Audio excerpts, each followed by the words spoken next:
Hello po, isang magandang araw po sa ating lahat and kumusta po kayo? Ako po si Ate Mel and sa lahat po ng mga nandito po ngayon, welcome po sa channel po natin. Dire-diretso po tayo guys, no? Sa lahat po ng Aquarius ngayon, ito po yung pangatlong series po natin ng tawas. And every week po ako magbibigay and this is timeless also. Kung masama po pakiramdam ninyo, click lang po ninyo dito at isipin po ninyo at pakinggan po ninyo ang dasal na kung saan pampaalis po siya ng mga masasamang nararamdaman po ninyo, no? Okay, sa ngayon Aquarius, no? Okay, let us begin, no? Hingang malalim.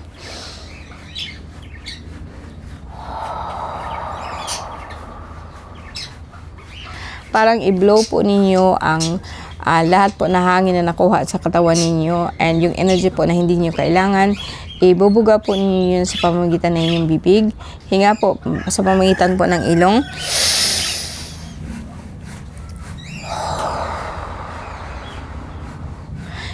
I-release po siya, no? Nire-release ko po ang lahat po ng negative energy po na hindi ko kailangan po sa aking katawan. Okay? Diyos sa mga makapangyarihan sa lahat.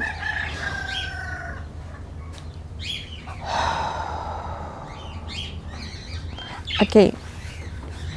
Sa lahat po ng Aquarius, no, ito'y para po sa ating lahat, no. Basbasan po kayo sa pamamagitan ng pangalan ng Diyos. Kristak, Ortak, Aminatak, Humitak, Aminatak, Hiptak, to ay Melomiat, Hugpid, Beromnia, Ubaram, Dakakna, and sa pamamagitan din po ng pag-ilaw po ng cross, Jesus Domini Eterno, Jesus Domini Di, Jesus Rixum Dium, Dios Amanuel Jah, Salvador del Mundo, Akdo, Jesu Cristo, Yeshua, Salvame, Jahaha. Okay, Diyos amang makapangyarihan sa lahat at sa pamamagitan po ng mahal na ina, Diyos na ina ng laging saklolo, nagsusumamo po kami sa inyo sa pamagitan din po ng inyong anak na si Jesu Cristo. Nabigyan po kami ng pagkakataon po na maibsan ang aming nararamdaman or rather po talaga pong tuluyan po kaming gumaling para po purihin ka po ng buong puso at buong pag-iisip. And ito hinihingi ko sa pamagitan ng iyong anak na si Jesu Cristo. Amen, Jesus. Amen, Jesus. Amen, Jesus. Okay guys, so nasa na tayo? Ito yung sa lahat po ng Aquarius, ano? And alam nyo guys, parang ang ganda na po ng reading ngayon, no? Siguro sa mga tao po na nakasubaybay po sa ngayon, nag-okay po pakiramdam nyo. Hindi na po katulad nung dati na talaga pong agitated kayo. Sobrang stress po, no? I'm really happy. Tuwang-tuwa po ako. Madali lang po.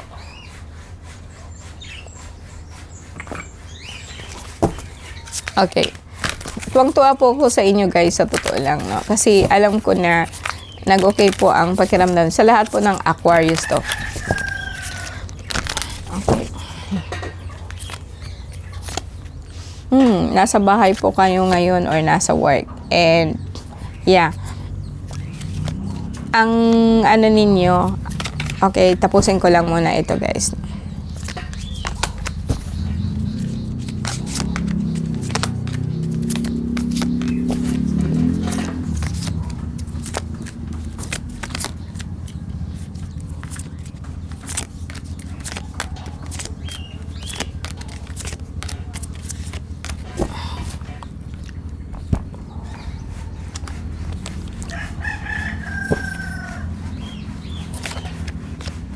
Tapusin ko na po itong tatlong spread para isahan na lang po ang pagbasa po natin. So, be patient po guys, no?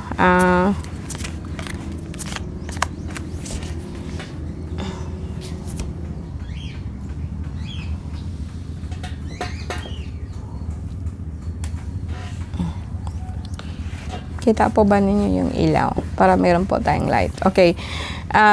Actually, ang card po ninyo, I'm not going to say it's positive nor negative, no.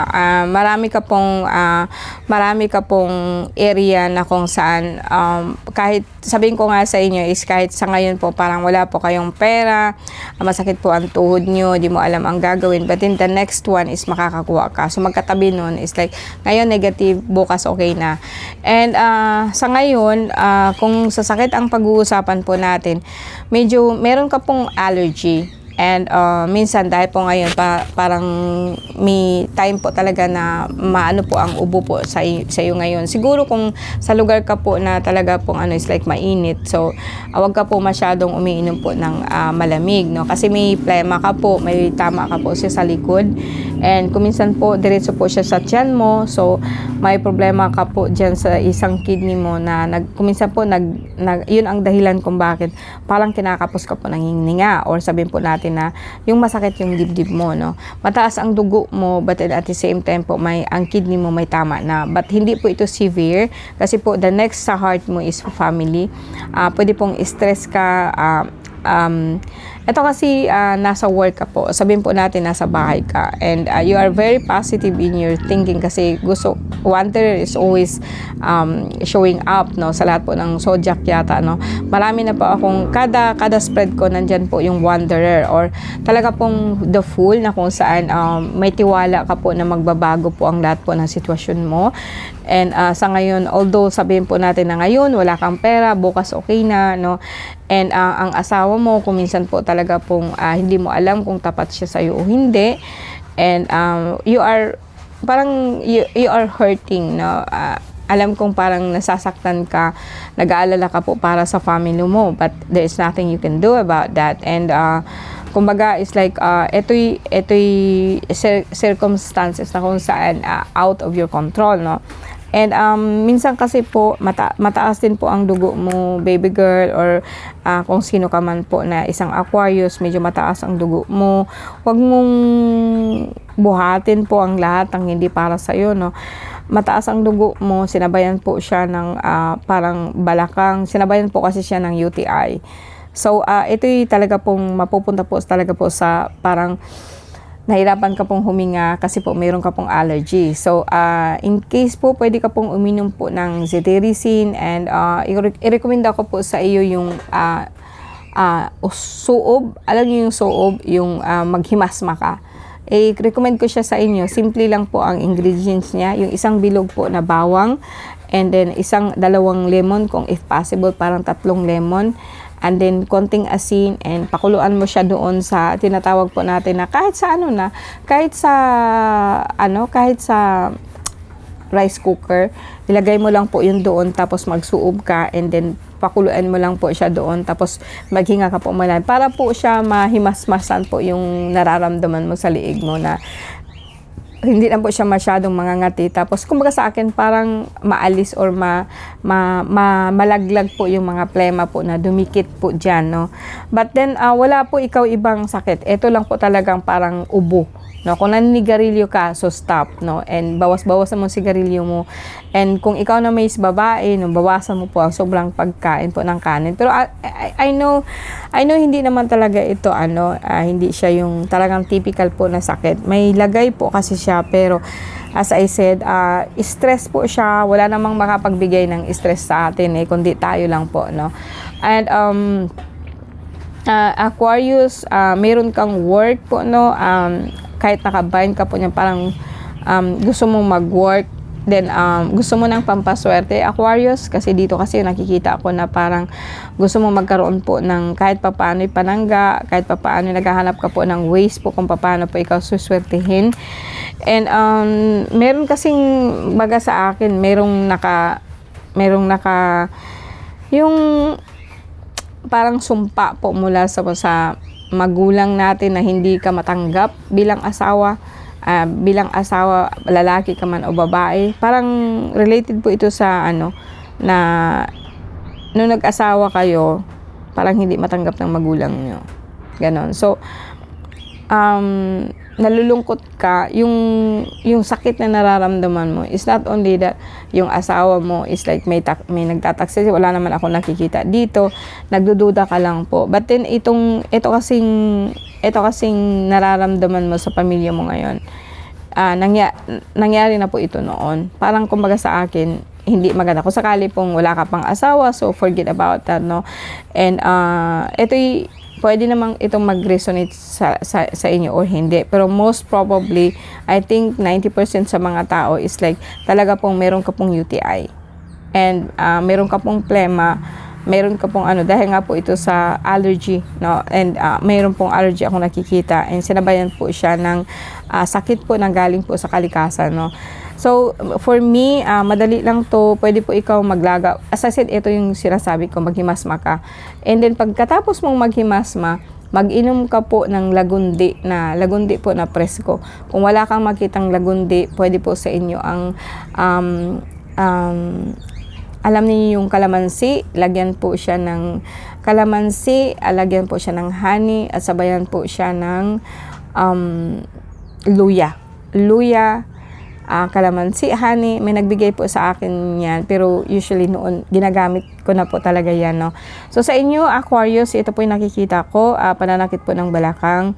And pananakit po ng balakang, may work ka po, but I don't think na ito'y nasa ibang bansa. More on nandito lang sa Pilipinas or nasa bahay ka lang po, no? And nagmuni-muni, no? Nagmuni-muni. Aquarius, isa ka pong air. Alakas po ng kapangyarihan mo. So, i-focus mo lang po kung ano po ang kailangan mong gawin. Okay, Aquarius, sa ngayon, punta tayo dito. Hindi masyadong makwento ang Aquarius ngayon, no? Tingnan natin. Kasi yung iba, makwento. Kaya kung minsan makikita nyo, guys, yung iba. Okay na po, guys, no? Masakit ang ulo mo. Minsan nahihilo ka dahil nga po mataas ang dugo mo, no? Okay, Aquarius, tingnan natin para maintindihan ko, no? Tingnan ko dito sa kung ano ang green, King of Earth. Then Aquarius ka. So ang Aquarius is air. Tapos ang nagiging balakid sa iyo or kung ano po ang nararamdaman mo is the King of Earth, which is actually talaga pong masakit ang balakang mo, or mayroong nagpaparusa po sa inyo na elementong itim po siya. Actually mataas po, isang hari po ng duwending itim. And kaya po minsan talaga po nasakit po yung dito mo, part dito, and medyo stagnant ka po sa ngayon. And pero sa akin, hindi naman siya actually galit sa'yo. Kaya lang po, pagtitingnan ko kasi siya ngayon is like, yung mind mo ba talaga, parang stagnant siya, hindi ka makakaisip ng panibago. Then, minsan nasa sa iyo siya, pag nananaginip ka, no, nasa sa iyo siya. May nakita po akong horn, so ibig sabihin, etong elemento na to, medyo mataas po siya. And, for me, pwede din po itong, kung i-embody mo siya, pwedeng sabihin po natin na back to earth ka po, no? Parang kumbaga sa akin, ang pundasyon mo, simulan mo siya kung nasaan ka, para po Pero sa card mo kasi dito, guys, is like, eto naman din King of Earth, it's just like sitting down. No? Hindi po talaga siya yung, kung makikita po ninyo yan, okay? Ayan. Okay, this is an image kung saan, siya lang po talaga. So, pagmumukha lang po siya. Wala kang makikita po na ibang klaseng elemento po na nandito na combination siya. So, katulad din po ng, kanina na Capricorn, I think, same thing with Aquarius. Ngayon, very settled ka po. Hindi ka po masyado pong nag-iisip po ng changes, no? Like, kalma ka lang. And minsan kasi nga po dahil siguro sa sakit na nararamdaman mo. And sa ngayon itong Aquarius, pwede ka pong tumawag sa akin. Bibigay ko po yung number ko, 0936306629, pero may link po ako dyan sa baba. And Viber po tayo, guys, kasi hindi po makakarating dito. Hindi po kayo makakatawag sa akin kapag andito po ako sa bahay kasi mahina po ang signal sa loob ng bahay. So, Viber po tayo. Kung walang Viber po and ano po kayo, nasa baba po ang number ko kasi kailangan niyo talaga ng gamot, no? Ito po talagang kailangan ninyo, pero yung allergy niyo, gawin niyo yun. And kung hindi naman po talaga siya gumaling, saka na lang po kayo tumawag sa akin. Pero ang bangkal ko is mapait. Kung may makukuha kayong bangkal po, no, para po talaga, meron po kasi kayong problema po sa liver, kaya po ang dugo niyo di po nababa, and yung heart po niyo parang meron kayong heart enlargement, no. So sa akin yan, emergency po yan, dapat po maagapan po kayo kagad ng herbal. But then other than that, you're okay. So just in case lang po. Okay guys, and magko-close po tayo, no. Close po tayo ng dasal. Okay po. So lahat po ng Aquarius, please bow your head and tanggapin po ninyo, isipin po ninyo yung araw and pakinggan lang po ninyo ang aking boses, no. Ito'y orasyon po sa mahal na ina, Reina Entierro Sora, Reina Trinidad, Verbo Jesus Atardar Makmamitan, and sa pamagitan po ng Cross, Ardam Akdam Sadam Adonai, Sancto Cristo, Cruci Omnipotentis, Sancto Elobam, Semper Terminus, Deus Omnipotentis, Deus in Cali in Tierra, Sancto Cruci Cristo Jesus, Illumini Populi, Cristo Jesus, Verbo Jesus Atardar Makmamitam.